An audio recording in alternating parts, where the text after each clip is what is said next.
Umeshawahi kusikia neno TBT ikiwa na maana ya Throwback Thursday? Hili neno ni maarufu sana kwa watoto wa Gen Z, wao wanalielewa zaidi. Haya ni maonyesho ya 33 ya 88 yanayofanyika hapa kwenye viwanja vya Dr. John Malechela. Karibu sana nikukaribishe. Je, unakumbuka kwa mara ya kwanza maonyesho ya 88 yalifanyika tarehe 8 mwezi wa 8 mwaka 1997.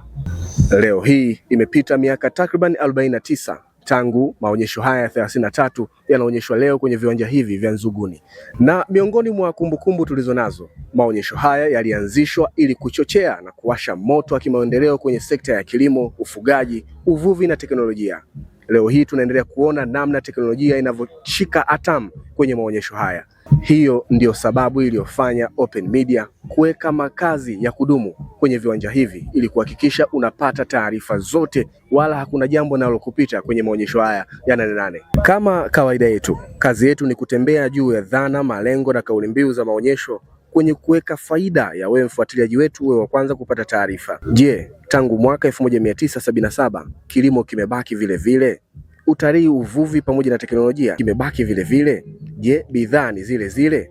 Nafasi ya utafiti, uvumbuzi na ubunifu unazidi kuongezeka ama unaongeza tija? Leo kwenye maonyesho haya tutafukunyua kila kona wabunifu wote wa sekta hii ili kuzungumza nao ili tupate majibu kama ilivyokuwa kawaida yetu. Nipe muda ili nifanye yale ulionituma. Mwisho wa siku tulete majibu kupitia hapa Open Media. Hii ni punchline ya 88. Leo tarehe 6 Agosti ya mwezi wa 8. Mimi ni Joseph Julius Gontako wa Open Media.